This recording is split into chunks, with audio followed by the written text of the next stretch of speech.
Don't forget to hit the subscribe button so that you'll never miss a new episode. Hello, everyone. Welcome to an I Love Dentistry office hour session with Gary Takas. Gary, welcome back. How are you doing? How is Phoenix? How is life? Hey, Naren, it's great. We had a wonderful Thanksgiving holiday. It's a great time to be in Phoenix for sure. This is the time of the year where we really get to enjoy this amazing climate that we have here. So things are good.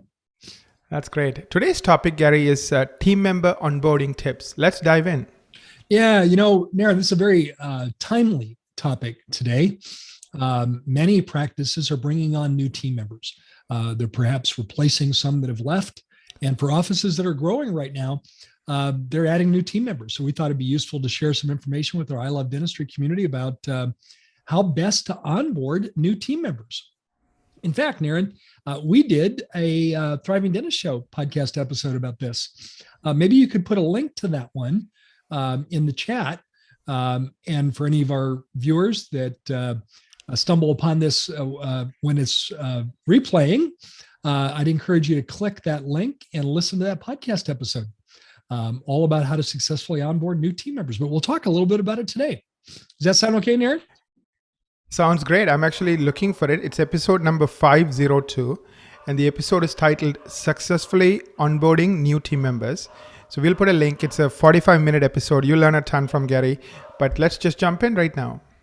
Yeah, so I'm going to give you 4 tips that any of you can apply, and these tips will be massively successful in terms of bringing a team member on and successfully onboarding them in your practice and getting them to be as productive as possible, as early as possible in your practice.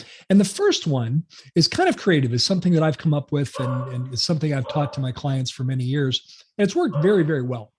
And it comes from an experience I had with my daughters.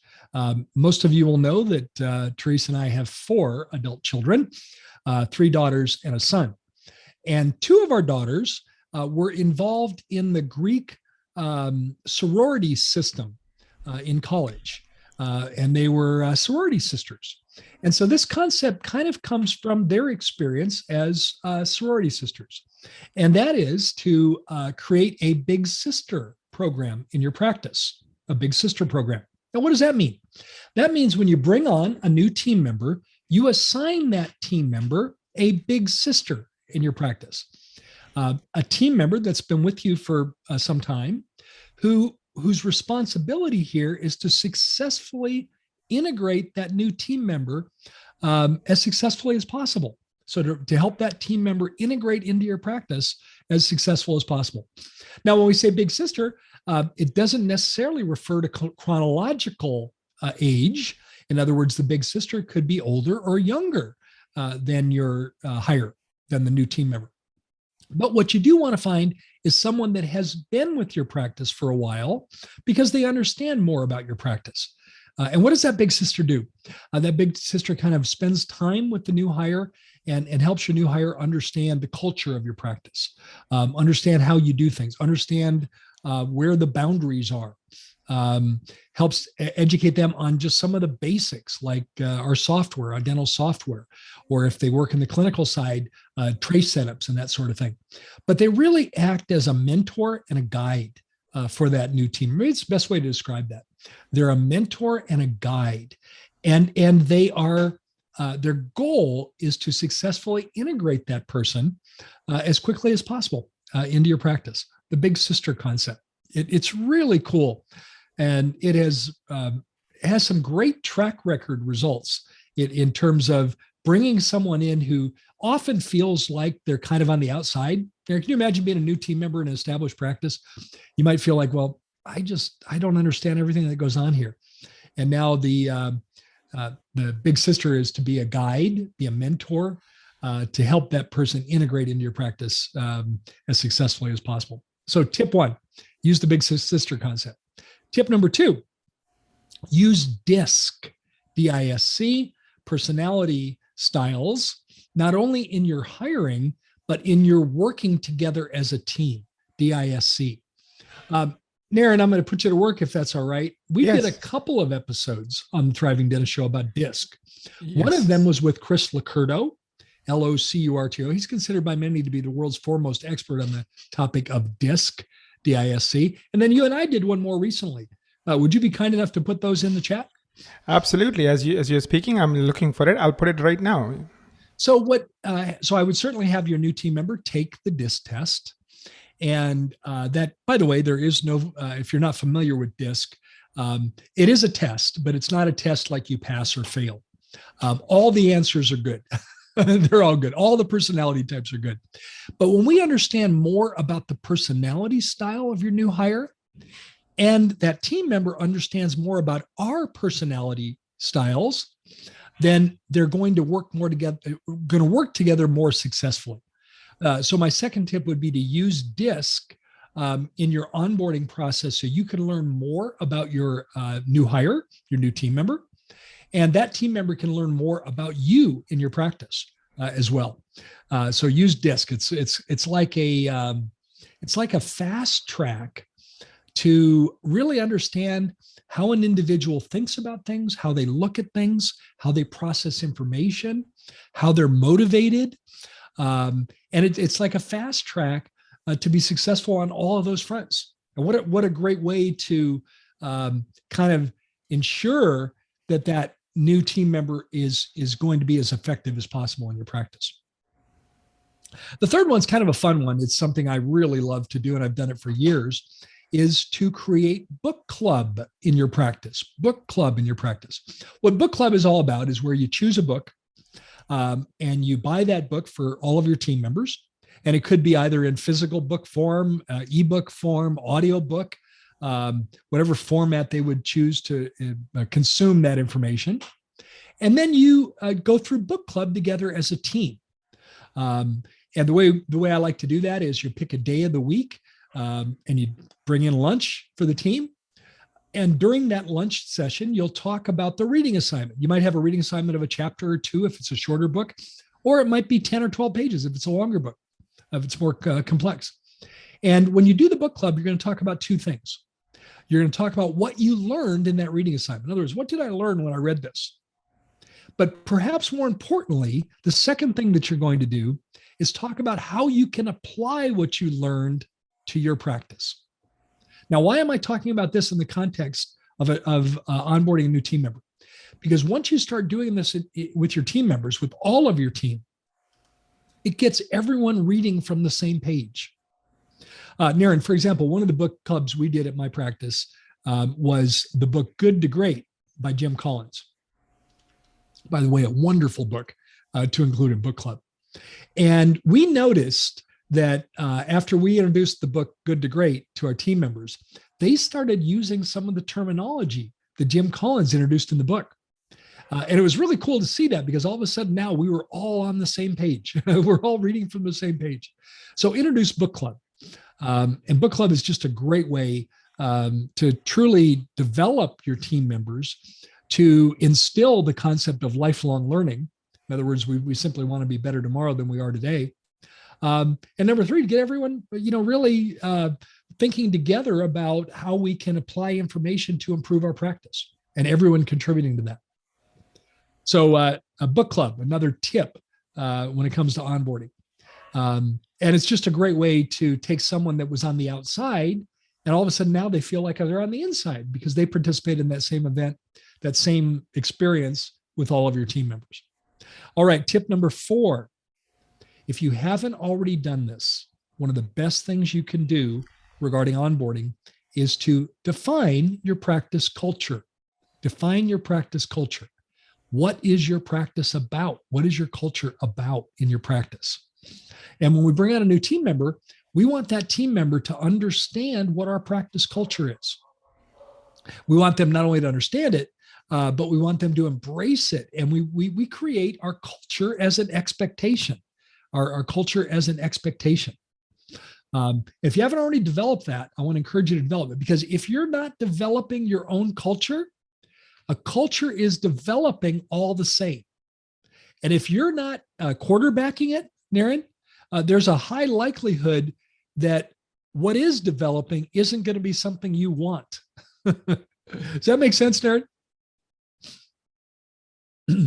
Absolutely, Gary. I had myself muted. Absolutely. That makes total sense. Yeah, if you're Because not, I mean, if you're not because quarterbacking, it's happening culture anyway. is, yeah, culture is something that is kind of the unsaid, what people think and how people act, subconsciously, right? So whether you are proactively creating that environment that creates the unsaid, like, oh, we love taking care of our patients. You don't say it, but if that's the culture you have, then everyone is excited to see their patients. Everyone is excited to, you know, work with each other to achieve that vision.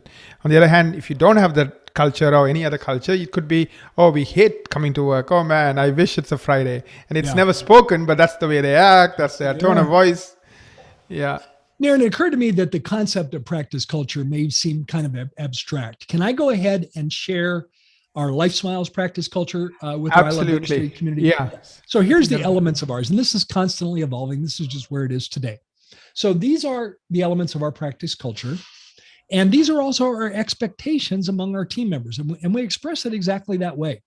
Here, let me go over it with you. I'll number them, but they're not numbered in importance. They're just numbered so I can cover all of them. Number one, part of our practice culture is to take care of patients the way you would like to be taken care of, clinically and behaviorally.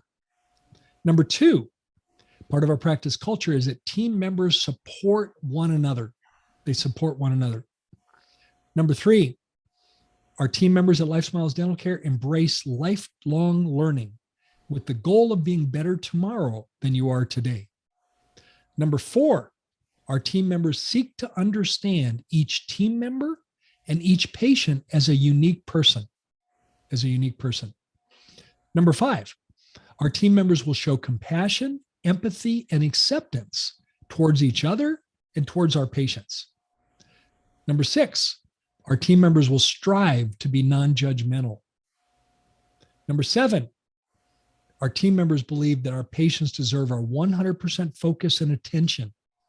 That means distractions are to be checked at the door.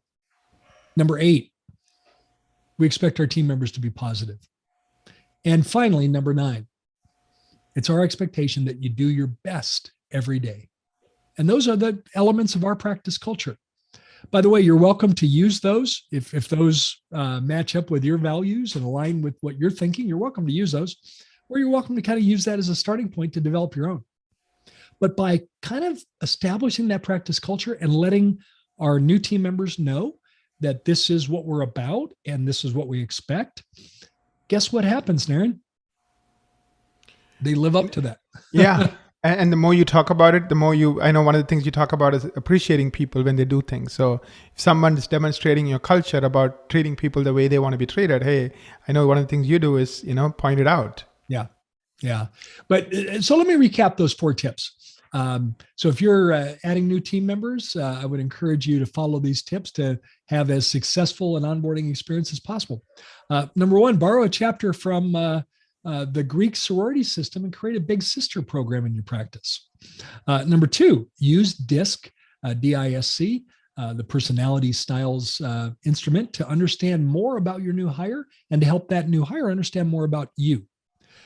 Number 3, initiate book club in your practice. A great way to quickly get everyone reading from the same page. You're literally reading from the same page.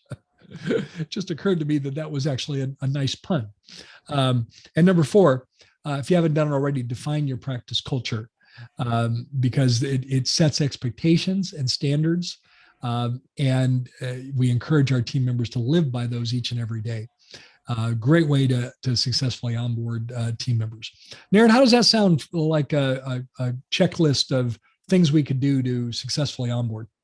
I love it. It's in 17 minutes, you covered a lot today, and I think people are going to get a lot out of this. And plus, I shared those 3 resources: the 2 disc podcasts, as well as the podcast on onboarding. So they should have a lot of resources. If I can, Naren, I'll share a bonus tip. Would that be okay if we add a bonus tip? Absolutely. Naren, imagine yourself as a new team member coming into a practice that maybe there's a number of very established team members. There might be a little bit of insecurity involved. There might be a little bit of, I'm not quite sure I fit in here. Can you imagine that happening as a new team member in a dental practice? Yes. Yeah. And oftentimes that's a reflection of your new hire's self-confidence. and their self-confidence might feel a little bit low right now because they're in an environment that they're not familiar with.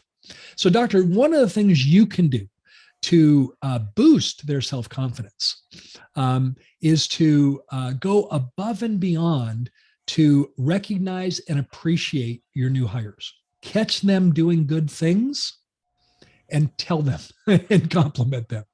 And as I've said before, it's one thing to tell a team member, Susan, you did a good job today. And it's another thing when you can go into detail about something they did that was fantastic.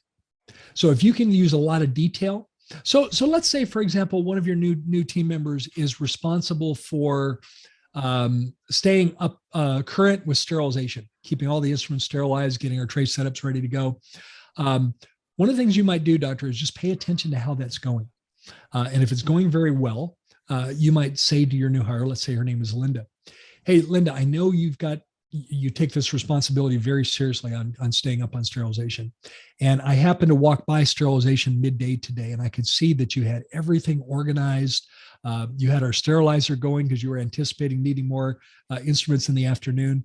And you are really doing a great job with this. Thank you for putting your effort into this. Much appreciated. So if you can be specific about that, but catch your new hires doing something good. Because inevitably, like a bank account, Aaron, you make deposits and you make withdrawals in a bank account. Yes. And the last time I checked, it was always better to make more deposits than withdrawals to your bank account. Yes. What happens, Aaron, if we make a mistake and go the other way and we make more withdrawals than we made deposits? Eventually it'll get overdrawn and it'll bounce. The check will bounce. The same thing happens with praise and correction. Yes. With recognition and correction. In other words, when we recognize people, that's almost like having a deposit in the bank account. And when we need to make a correction, if we've made enough deposits in the bank account, that correction is very easily handled, right? You're not overdrawn. Yes. You're not overdrawn. And I can assure you, with any new hire, you're going to need to make some corrections. So make sure your bank account is in the positive in terms of your deposits before you have to make those withdrawals, because it'll make the corrections a lot smoother, a lot less caustic, and the team member in their mind, they'll think, doctor is quick to recognize the good things that I do, and it's perfectly okay if they correct the things I need improvement on. But if you err on the other side, and the only time you're ever making any kind of feedback with your team member is corrections, pretty soon that emotional bank account will be overdrawn, I should say. Thank you so much for that bonus tip, Gary. I totally enjoyed it. We have a lot of people watching us live, and they're also enjoying it. So thank you so much for this. If you haven't seen it live, go back and watch it. I think this is going to be one of our classic office hour sessions with Gary. So share it with your office manager. So if you're a doctor watching this and I love dentistry, share it with your office manager. Vice versa, if you're an office manager, share it with your doctor and let them know this is something you picked up that you found very useful in the I Love Dentistry community. Hey, we appreciate each and every one of you. Thank you for being part of our community. We're growing thanks to you. And I know I want to express my thanks for all that our members do to help us grow this wonderful community. Thank you so much.